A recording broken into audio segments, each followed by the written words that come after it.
So thank you to everyone who's joining us today. I am Taryn Jones, part of the developer marketing team here at Kong, and welcome to Tech Talks by Kong. Tech Talks are a webinar series dedicated to our technical developer audience, featuring open source products and topics relevant to you with extended live demos. So let's get started. For this Kong Tech Talk, I want to welcome our guest, Christian Hernandez, Head of Developer Experience and Community Management at CodeFresh. Hi, Christian. And he's being joined by our very own senior field engineer turned developer advocate, Kat Morgan from Kong. And today they're going to show you how to extend service mesh and GitOps beyond the boundaries of Kubernetes. So with that, I will go ahead and pass it over to Kat to get started. Thank you all. Hi, Taryn. Thanks for bringing us on today. Yes, thank you. All right. Christian, you're in LA, right? I am Los Angeles, yes. So good morning to all on my side. Same. I am West Coast, but I am closer to Canada, and it's cool and crisp, and fall is amazing. Okay. It's still hot here, so it's okay. All right. So, for anyone in the audience that might have already seen us bring some of this presentation to you, we did share this last week in San Francisco at Kong Summit. So I know there might be a few people who already have had a preview of some of what we have here, but today we have a bit more time, and we'd like to go a little deeper and encourage more Q&A activity this time around. So I think first, actually, Christian, what got you into Argo CD and GitOps? I know that this has kind of been your brand and what you've really put a lot of energy into. So I'm curious if you just have any anecdotal, this is why I GitOps, without Really, getting technical. without getting technical, right? It's a lot of the stuff, and I'll go it over a little deeper, right? Like you said, not going too technical, but a lot of the stuff that I've been trying to do all my life, right? I have a background in operations and release management, and a lot of the stuff that I was trying to do with like just various scripts and various manual processes now is available, but like you're able to do it now automatically. And I think just like the name of the game is automation, and Yep. doing more with less resources.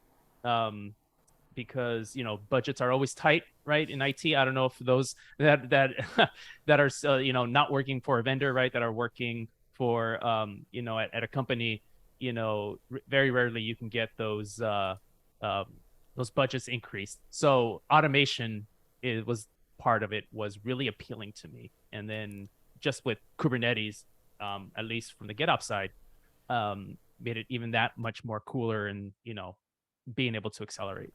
So that's kind of like the I guess religious answer of why GitOps, right? Yeah, What the got me religious into answer. it. I like that. Cool. So thank you for joining us today. I know Taryn already said thank you for joining, but I've been looking forward to this for a while. So I think we can go ahead and get started. First off, the agenda today, we're going to be covering mesh and GitOps principles and talking about why they matter together. And then kind of breaching the potential of breaking out from just Kubernetes. So typically we think of GitOps as very Kubernetes focused, and the same for service mesh. And I really am excited to share with you some of the ways that can start applying beyond just that cluster boundary. So the agenda is going to start off with mesh, and I'll carry us through a little bit of stuff that I am looking forward to sharing with you about mesh and Kuma. And then I'll hand it off to you, Christian, for the GitOps coverage, and then we'll bring it back home at the end of that, and how they fit together, and then where you might want to go as a practitioner from here after the tech talk. All right, so true to my nature, I like to say, why are we talking about mesh or whatever the topic is? and rewind that back to some of the foundational timeline. And I might have gone a little bit overboard on this slide here, but what is fundamentally important to me when talking about mesh is really talking about information and people, because that's what really matters, right? If I want to get on the internet and acquire, search Google something to gain new knowledge or to find an answer or something like that, what I'm doing is I'm trying to bring information to me so that I can be informed and take action based on that new information. And so I was looking at the origins of networking and human information trafficking and stuff like that. So originally, before the digital transformation, we had people carrying information to people, whether that was a courier service or a mail carrier or something like that. But it was really human intensive. And then we break into like telex and things evolving through Bell Labs, and then ARPA happening for connecting huge geographies with rapid transmission of data, where we're actually practicing bringing information to people without having to charge a person with that task. And then really that was brought from academia and military focus into the average everyday domain with the invention of the World Wide Web, which of course, I am going to take credit for this. Of course, I was born in February of 1989, and in March, humanity as a whole said, oh shit, we better bring internet to the world. Cat's gonna want this. Cat's gonna need internet, so thank you. I say so. But I'm just gonna say it was obviously because of me. Anyway, so that connected people, but people were still heavily traveling to their computer. It was still human laborious to get information in a sense, because you had to go to where the information was. Until we invented cell phones and smartphones, and now all of a sudden you have information traveling right there to where the person is, wherever they are. And I like to describe this as the first sidecar. So if you are already familiar with mesh, you know that the typical architecture is to have a sidecar process or a sidecar container next to your application, and the application just speaks directly to that sidecar to send and receive all of the data transmission, requests, responses. All of that happens right there in the sidecar. It doesn't have to, the application doesn't necessarily have to reach all the way out and figure out how to route to all of the different backend services or the reverse proxies to send responses back to. The sidecar just makes that really easy for the application.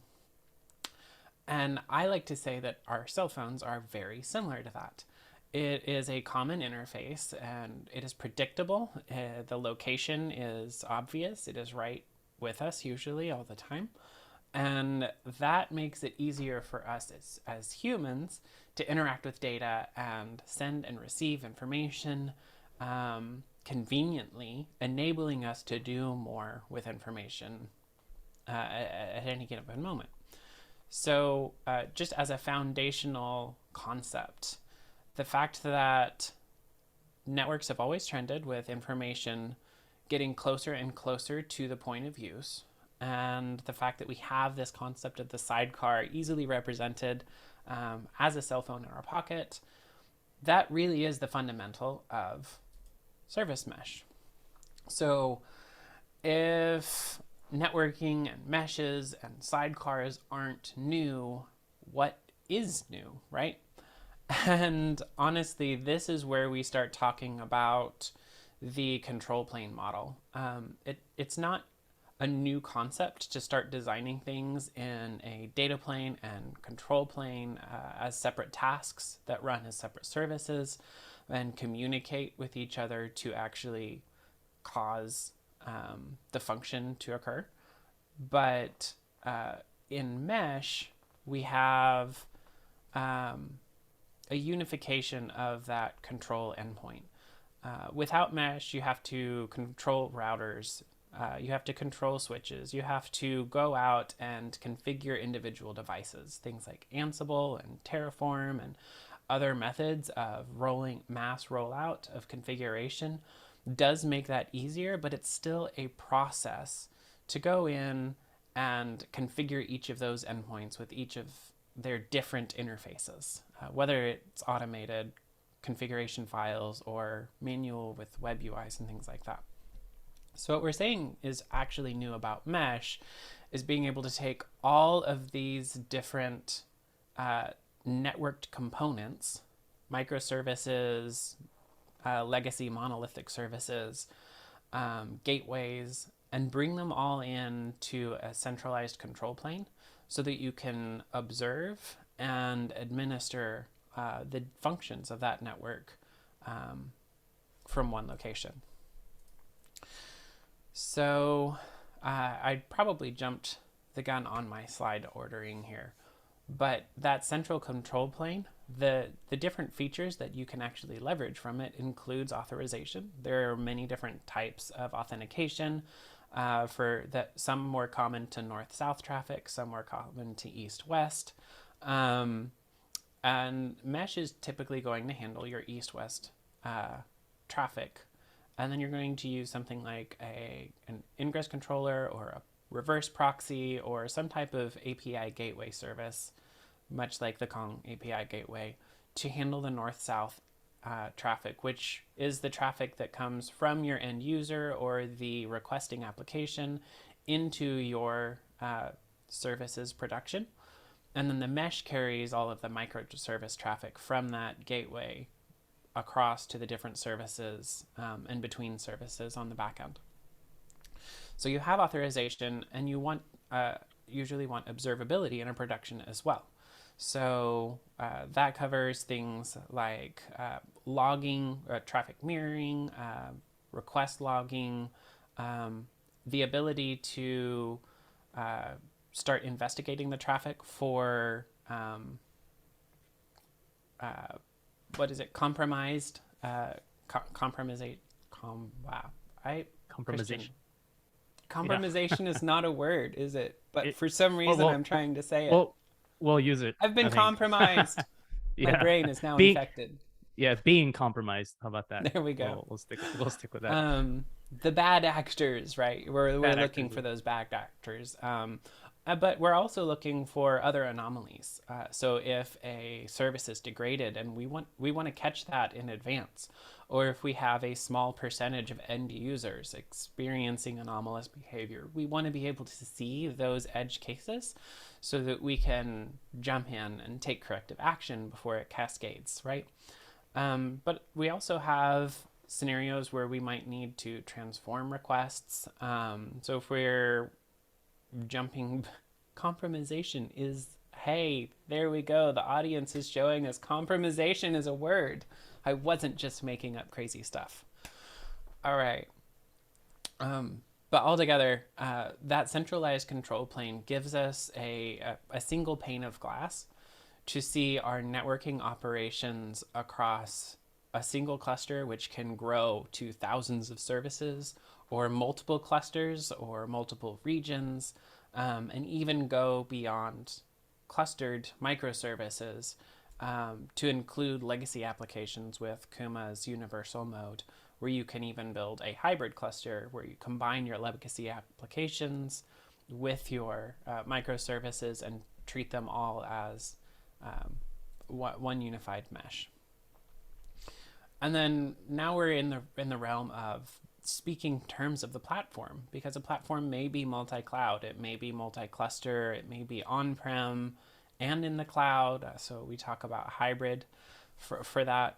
And there is a lot of work that goes into making platform operations work. I tried listing it all out, but in one list, it really just kept scrolling off of the page. So I wasn't going to be able to include it all in a same format here. But that kind of brings to head the complexity of running an entire platform, and why mesh giving you visibility on all of those pieces really helps to streamline your ability to be confident in what's running, how it's performing, and know that you're going to be aware if you have anomalies. Because procedures are really hard, we have the ability to go into GUI interfaces, and we have the ability to jump into command lines, run bash scripts. Christian, like you said, it's a lot of work before GitOps. So I really want to go ahead and turn it over to you to share with us why GitOps matters to overcome the procedural limitations. All right. Yeah. So, yeah, I really want to talk about like GitOps first, right? Just kind of like conceptually, right? And just kind of try to go beyond the marketing stuff. It's GitOps is an earworm, right? It's a terrible name on purpose, right? It's a cringy word, right? And I think great for marketing purposes. But I want to talk about going beyond just like all the fluff and the marketing things. So if you go to the next slide here, I kind of just want to talk about how GitOps isn't necessarily anything new, right? So defining GitOps is essentially when people ask me about GitOps when we're at conferences, trade shows, whatever, right? Hallway tracks, which are my favorite. Talking about GitOps, the initial reaction I get from people is normally like, this is kind of like stuff that I'm kind of already doing. Oh, like what's the new thing really? And really it isn't, right? So GitOps is DevOps, right? So I always talk about DevOps. I always bring it down to its core, right? What it's meant to be, right? And I always say that DevOps is the culture, and GitOps is how that culture looks like in practice, right? So if you're GitOps is really a reflection of doing DevOps properly, right? And it really came from like a natural way of working with cloud native architecture. So GitOps, the name, the phrase, right, is accredited to Alexis Richardson from Weaveworks, right? He's the CEO of Weaveworks, and he coined the phrase GitOps, and it came from Weaveworks, before long before, right? We're talking about like Mesos days and Docker Swarms days, right? Was a managed service, right? Like it was a cloud service. You can run your applications on Weaveworks cloud, and they had an outage, right? And their outage, someone we've all kind of been here, or at least something related, fat finger to config, and someone at Weaveworks, took down an entire region in AWS, but they were back up like in 30 minutes or 45 minutes. You should Google the story. It's amazing. And Alexis Richardson, like, instead, he asked the simple questions like, how did we come back so fast? And which is funny because usually CEOs are mad over an outage. He's like, whoa, we came back pretty fast. Why? And kind of a pivotal moment where he kind of coined the phrase after speaking to his SREs, right? Because they had this processes in place to how to work with cloud native architecture. And so really GitOps is kind of rooted, got its birth in cloud native architecture, right? And it uses a workflow that's familiar to everyone. Even me with operations as a background, being a sysadmin, I was working with Git and using, Git type workflows, even in operations, right? So like from everyone from dev to dev are familiar working with Git type of workflows. And GitOps really leverages Kubernetes strengths, right? So Kubernetes has all these controllers that, take your declarations, right? The desired state, which is stored in etcd, and tries to make that true, right? Across multiple, domains, right? So like the replica set is responsible for the pods, pods are then responsible for containers, and they're all, pointing to a source of truth, right? Which is usually a YAML declaration. and GitOps does things like it enhances security, right? Because it enhances visibility. Everything's in Git. There's a single source of truth. Everyone's looking at that Git and being able to use those different workflows to either approve a change into the environment or deny a change or ask for a review, that sort of thing, and really gives you multi-cluster consistency, right? So you can have an entire environment, entire infrastructure that is consistent across everything, right? And that's really, again, goes back to leverages the Kubernetes strengths. And actually, so I say going like beyond the marketing, a lot of us really got together, and if you go to the slide, to try to get ahead of that marketing, right? And it's talking here about the GitOps principles, right? And so a lot of us got together. So CodeFresh, Weaveworks, Red Hat, AWS, Azure, and GitHub, among others, right? That's kind of like the bigger players, but among a bunch of other players, to say, hey, let's start a working group, right? The GitOps working group, and the GitOps working group is really there to define what GitOps is, right? Trying to get ahead of that. What we didn't want to happen is we didn't want to happen what happened to cloud, right? So like cloud, like what does the cloud mean now? Like it's been bastardized. It's like I buy an external hard drive, like, oh, I have a cloud at home. It's like, so then we're like, okay, let's not like let others define what their own version of GitOps is. No, GitOps is an actual thing, right? Let's make it a community. Let's have everyone a seat at the table. However, let's actually define what it is, so that way, you can't, like, I don't want to have someone, like, for example, I have a bare metal server, I install an OS on it, but I want you to call it virtualization because I'm calling it virtualization. Well, you're not virtualizing, but I want you to call it virtualization. We didn't want that to happen with GitOps, right? We didn't want people to define what they were. So part of the GitOps working group is we just came out with version 1 of the GitOps principles, right? So what does it mean? What does GitOps mean, right?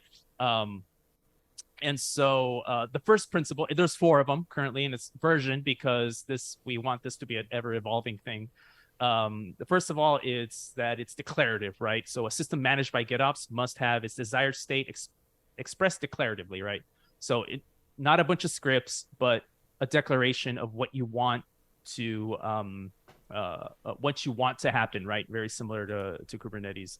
The desired state should be version and immutable, right? So it should be stored in a way that enforces that immutability.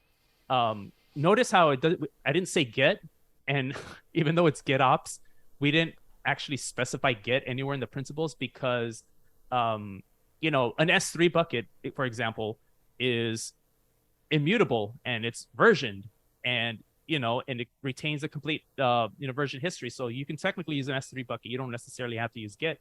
Most people use Git. I recommend Git. But you can use other things just as long as it's version immutable. It's pulled automatically, and I want to use that phrase very, very carefully because this is the one that people get confused about. This is the one I make a big stink about this in the community, but I'm met with resistance to having this changed. But pulled automatically just means that the software agents that are running in your environment automatically pull the desired state. How it gets applied, we don't care. If those declarations get applied via push or pull method, that's not what we mean here. What we mean here is to really differentiate from webhooks, right? So we all are familiar, at least of us who are doing CI/CD, with something like Jenkins, right? Is like at the very end, there's like a bunch of webhooks that trigger certain things, right? And so, that's kind of an event-based workflow, right? Well, we don't want, although you're going to use webhooks, that's not like the main functionality. The configurations are pulled from either S3 or from Git. How they get applied, that's up to you, whether it's push or pull method. I don't care.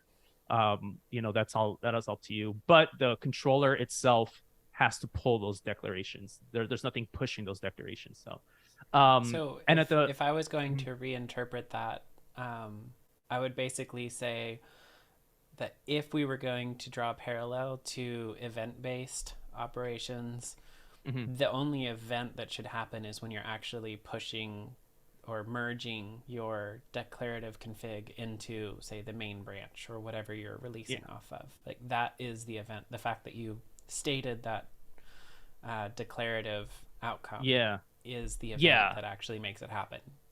The event is mutating that declaration, right? So Okay. you're mutating the declaration. That's the event. Um, that's the only event that happens, right? But the workflow um isn't triggered by the that event, right? So because that actually brings me to the final principle, is that it's continuously reconciled, meaning that the event itself, the merging, right, it didn't actually apply that change.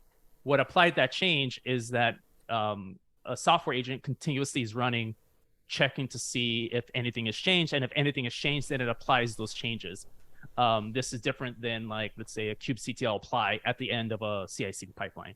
Um, and so all of these, right, I like to really get into like the technical aspect of this, but then I like to bring it back up to the analogy that I always use, right? With the GitOps principles is based on a closed loop control system. And everyone's like, okay, now I have to learn control theory. No, it's just, you just need to know what that is.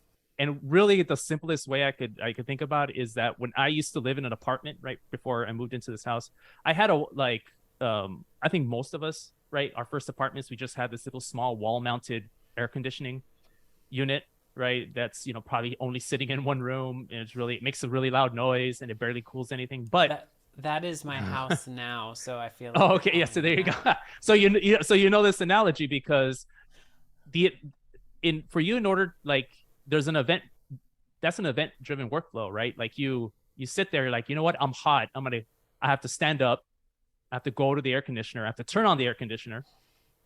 I'm like, all right, now I'm cold, now I need to stand up, go out and turn off the air conditioner, right? That's an event driven workflow. The event is, I'm too hot or I'm too cold, and that triggers me to stand up and then go do something, right? That's a traditional event driven workflow. A GitOps workflow, GitOps is really a thermostat, right? So a thermostat is that I just put in my desired temperature, right? I just want it to be 72 all the time. I declare that once, right? That's my declaration. And then the thermostat takes care of monitoring the temperature in the room. And when it gets too warm, it'll turn on. When it gets too cold, it'll turn off. And really, that's like GitOps, right? So, like, you can get down to the nitty gritty, right? You can go to opengitops.dev, you can join a meeting, you can read about all the principles, and you can read about all the glossary terms that are linked there as well. What we mean by declarative, what we mean by continuously, that sort of thing. But from a high level, right? Like, if you just want to explain it to someone, that's really the way you explain it to someone. We have GitOps is a thermostat, right? Traditional CI/CD is a wall-mounted AC unit.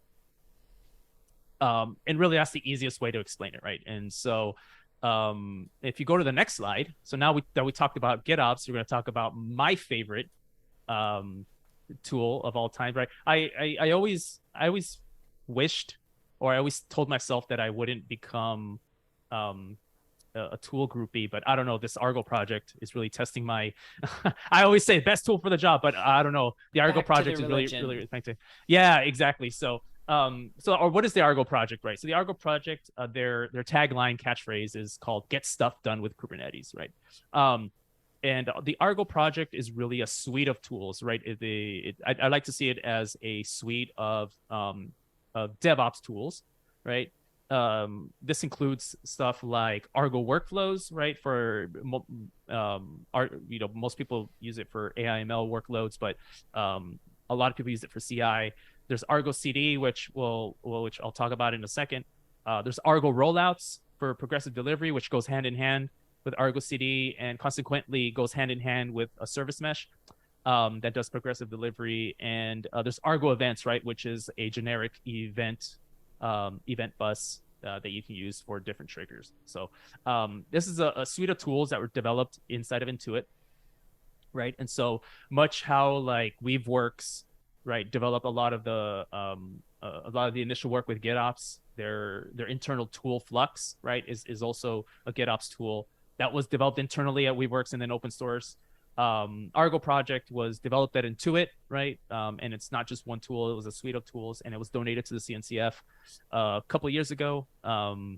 It then kind of like blew up, right? There's a rich community. The Argo project was joined by CodeFresh, which CodeFresh, along with Red Hat and BlackRock, joined in order to help donate it to the CNCF, right? And so now they're really, really big contributors, along with Intuit. Also, Acuity sprung out of that as well. They were the original creators of the Argo project. Right now, they have they have a startup, right, based around those things, right? And so now it's like a big, rich community of end users, of internal users, and then of vendors, driving that aspect of it, right? And so that ultimately led to ArgoCon, right, which was, I think, the week before Kong Summit. I keep wanting to call it KongCon, but Kong Summit. So we had our first in-person ArgoCon in Mountain View. So that was really, really cool. As part of the planning committee there, that was really cool to see all that come to fruition. And really, the Argo project is really a suite of tools based on to get stuff done with Kubernetes. Really, it's just Intuit saw a need, and it's like, all right, let's build a bunch of tools. This stuff is cool. Let's donate it to the CNCF. And so if you go to the next slide, I'll talk a little bit about Argo CD. So Argo CD is their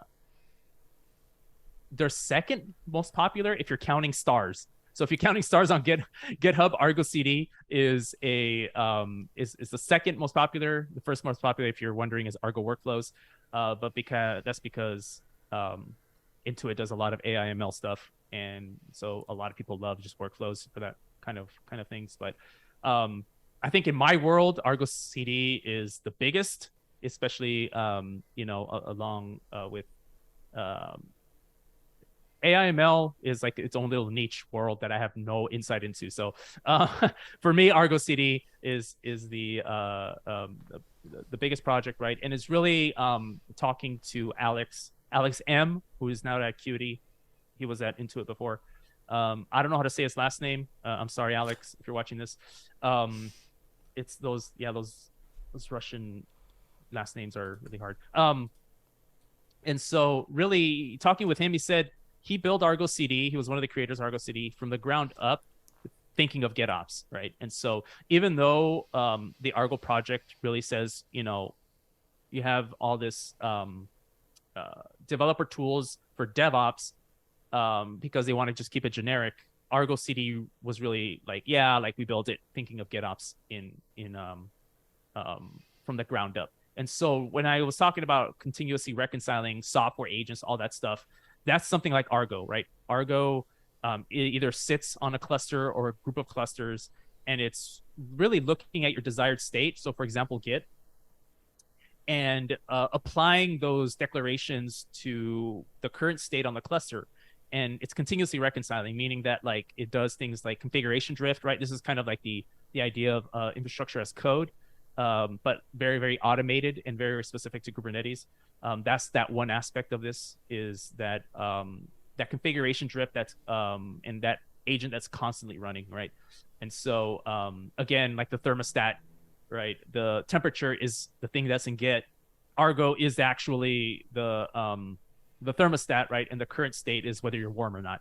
And so there's an agent there just continuously monitoring, in this case, Argo CD, and looking at your desired state and making that true, right? And so there's different domains in Kubernetes, right? So like there's like the I'll keep it really, really simple. There's like the deployment, right? And then there is a service, and then maybe you have like an ingress, right, or a gateway for your application. Those individually are controlled by Kubernetes, but like Argo CD sits on top of that and then creates a logical grouping of all those. And it internally calls it an application, right? Capital A application. Argo CD application is essentially a collection of those declarations. And it's really a policy enforcer. So if you think about like you have something like a service mesh, right? And you have different endpoints, and you want to be, maybe you're doing traffic mirroring, right? Or you're doing some sort of canary rollout or something. Yeah, we're getting that. Yeah. We're getting Yeah. to that.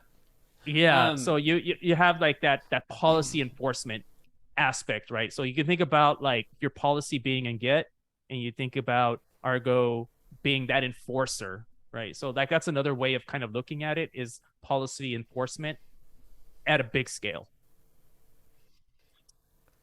Yeah. Ooh. So if I'm looking at this, what I'm seeing is that in Kubernetes speak, we have etcd, which is where the desired state is stored.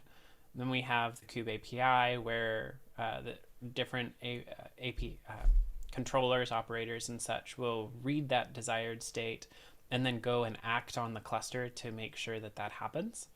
And Argo is almost the same thing, where Git is that state storage system, and then Argo is almost the operator, but it applies beyond the boundaries of a single Kubernetes cluster, so that you can actually apply that to many clusters and across different namespaces. And really, it just unifies how you control all of your Kubernetes operations. Yeah, like about right? Like a fleet management system, right? Like making sure Yeah. that all your clusters are in the state that you want them to be, and there's no drift, and it's enforcing all like those policies that you set in place, right? And so, I like that thermostat analogy. That's really good, because if you're too hot, something needs to act and cool off the room, and if you're too cold, same thing. Mm-hmm. The state is not matching what you've described, so the thermostat kicks in and makes sure that you get the right temperature. Yes, that's a good analogy. Yeah. And so so I think the next slide, where we're talking about how we love we do mesh and Argo, right? And so I think that should be a little heart maybe instead of plus, but I think so too. I was making the slideshow right before our summit we went on, and I ran with what was available. So really what we have is on the networking side, we now have a single place to observe and apply configuration across many clusters and beyond clusters to individual endpoints. And now with the GitOps and Argo CD, we have the ability to commit the state that we desired to Git. Argo CD is looking at that and making sure that the state that is applied to the cluster is matching what's described, and if it's not, it's going to reconcile to make sure that the real world is represented matching that desired state. And so what I love about this story is now if you have built out your mesh across several clusters and attached your legacy applications to the mesh, and you want to apply a rate limiter, or you want to apply traffic mirroring, or just have these top level platform operations, because people are talking about like, what is DevOps? Why are we talking about going from DevOps to calling it platform engineering? Really, it's all describing the same activity, but GitOps and a global control plane for your mesh, it's that really happy place of commit to Git like any normal developer, and the world is just going to assemble itself in the way you described. Like, what is the rollouts thing, though? Because you mentioned that, and I really want to hear more about what the rollouts piece is. Yeah, I was speaking and I forgot I was mute. So the rollouts, right? So Argo CD does an enforcement of policies, right? And so there's like it's either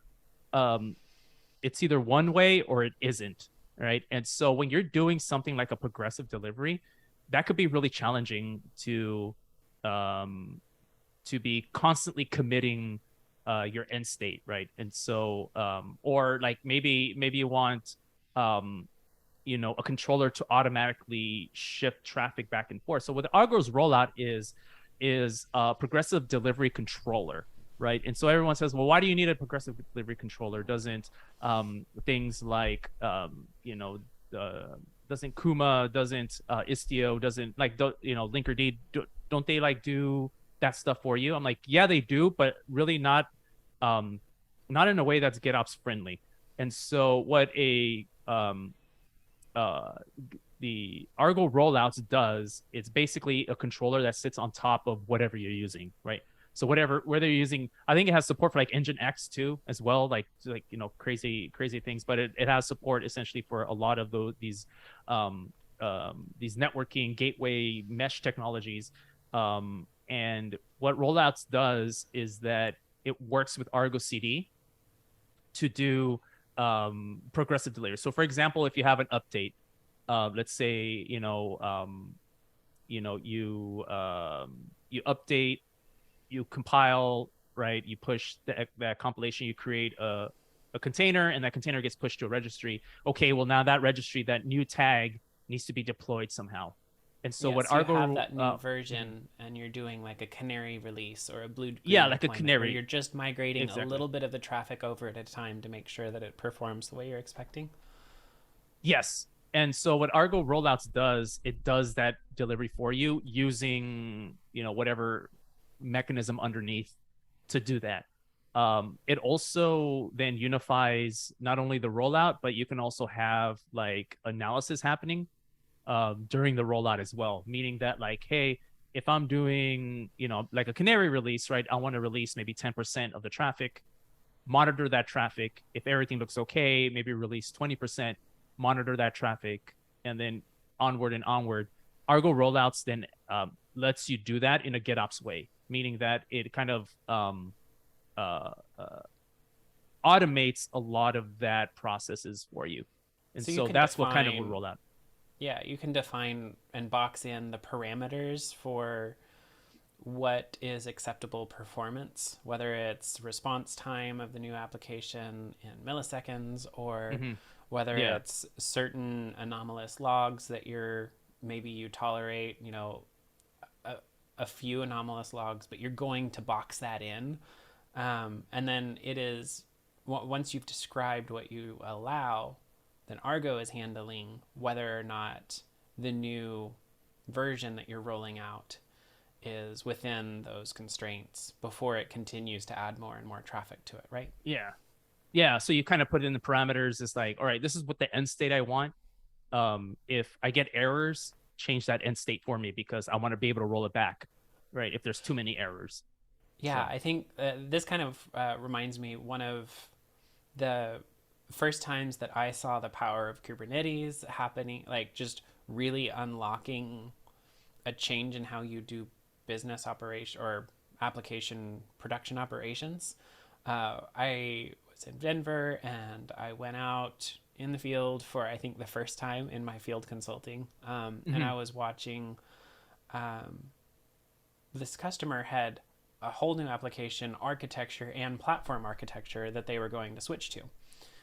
And they were doing the rollout type approach where they just shifted, 1% of the traffic and then watched to see if it could even handle the traffic, right? If it was going to respond correctly. We made it past a few hiccups with that. And then they added, they said, we're going to shift 10% of the traffic over here.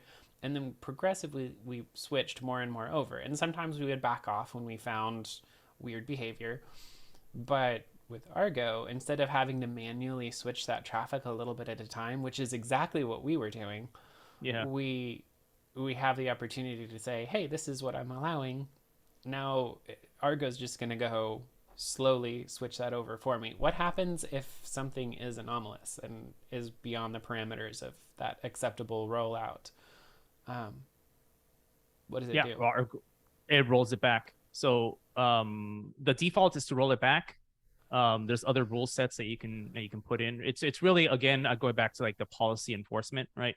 So you set like policy and parameters, rule sets, right? Between basically you're codifying your rollout, your progressive delivery processes, right? Like you're saying, okay, I want to codify all this and doing different things depending on what happens, right? And so Yeah. by default, Argo rollouts were like, oh, there's too many errors. I'm gonna roll it back to So if I previous were version. to have Argo hooked up with Kuma, and I want to roll out a new security policy, and I go ahead and apply that by committing it to Git, Argo's going to roll that out.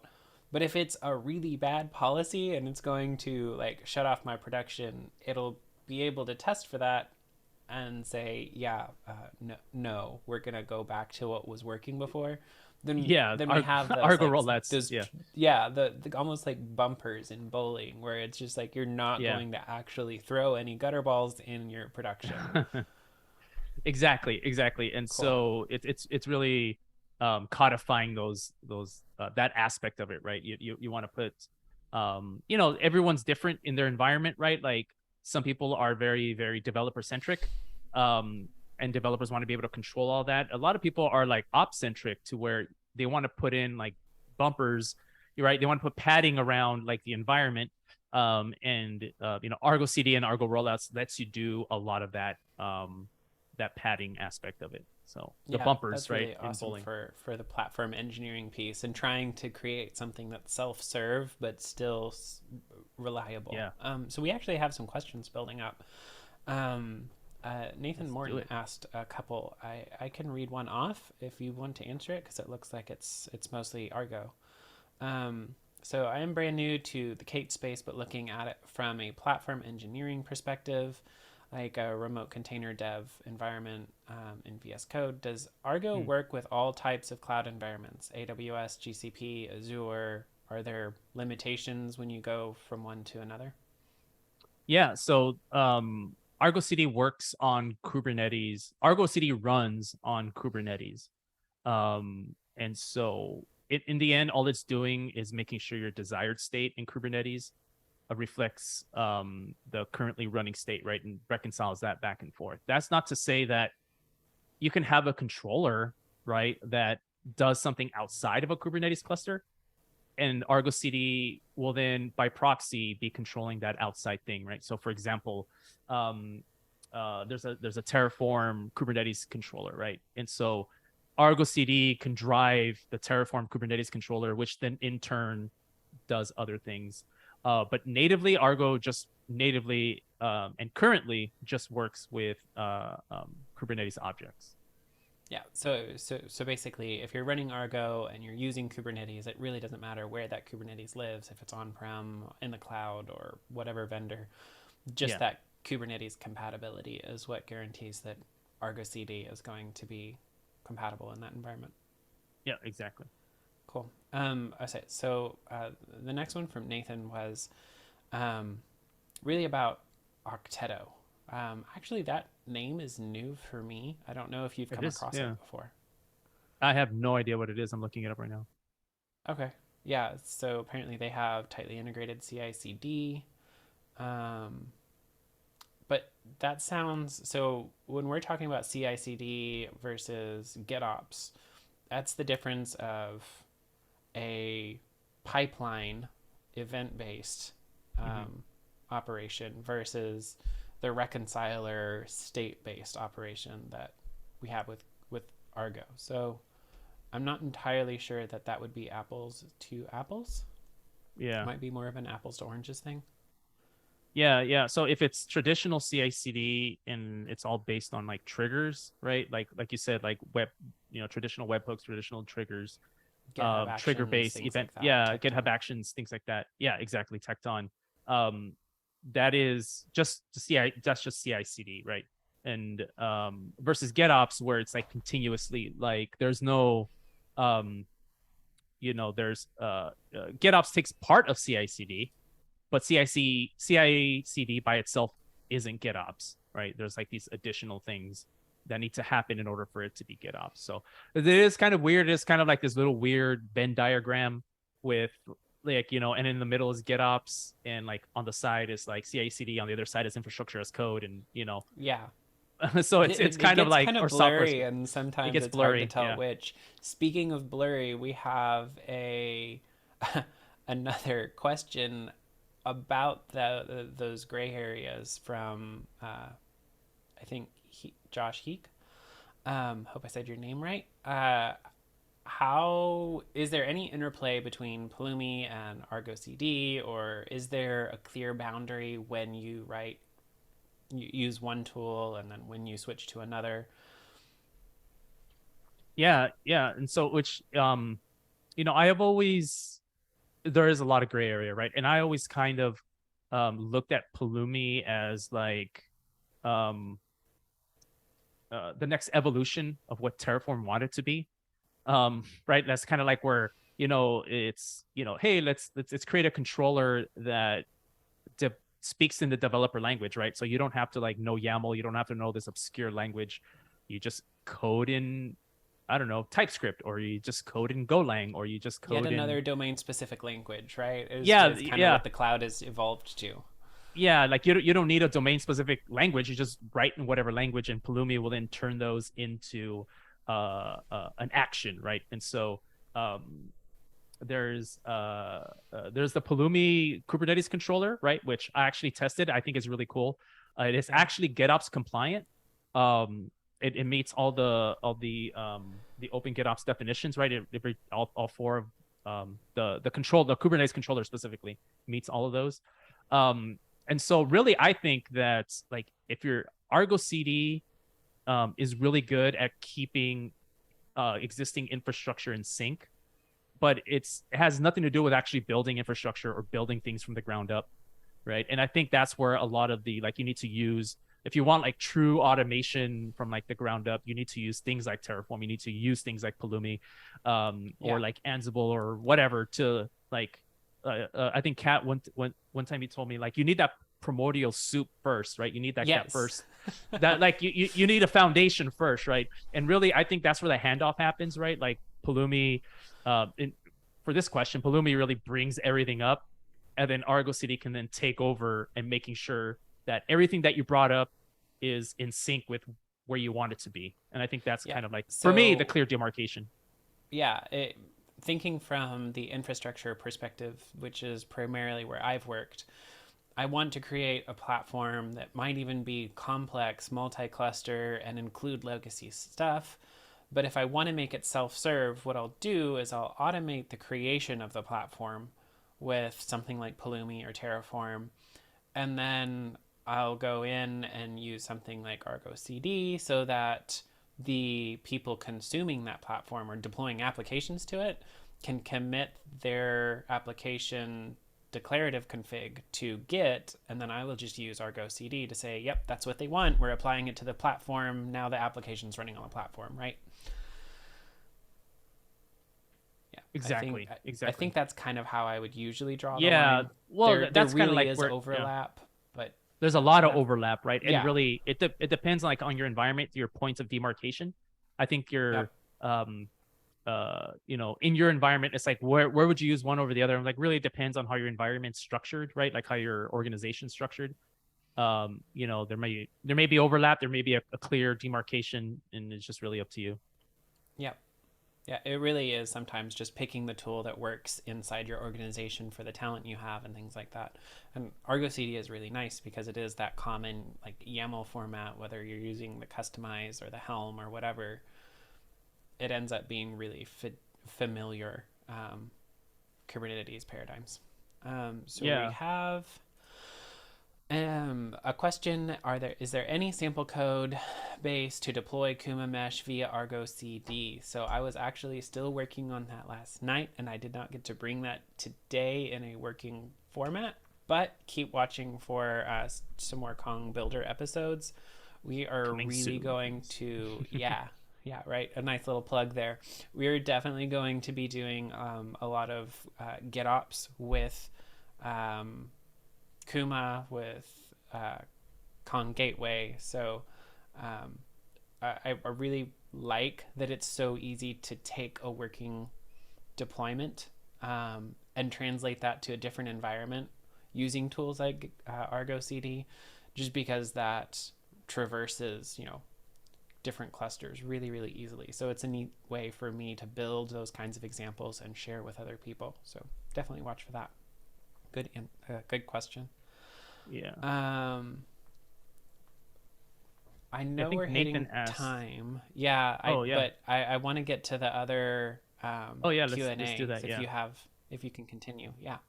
All right. So Nathan, would you say Argo makes sure your declarative infrastructure as code doesn't drift away from a certain standard? Yeah. So that's like the declarative infrastructure as code is really like the cornerstone of GitOps, and Argo really definitely meets that as well, right? And so our Argo definitely meets uh, that description. So you can definitely use it for that. A lot of people are using it for infrastructure as code enforcement only, right? Not necessarily GitOps, but just like, hey, I need this infrastructure as code declarative. I'm running Kubernetes. Let's run it, right? And they don't Yeah. necessarily do GitOps workflows. They're not necessarily doing DevOps, and that's fine. And that's definitely a cornerstone of Argo, right? That's like one part of a bigger picture, but you can definitely do that. Let's see.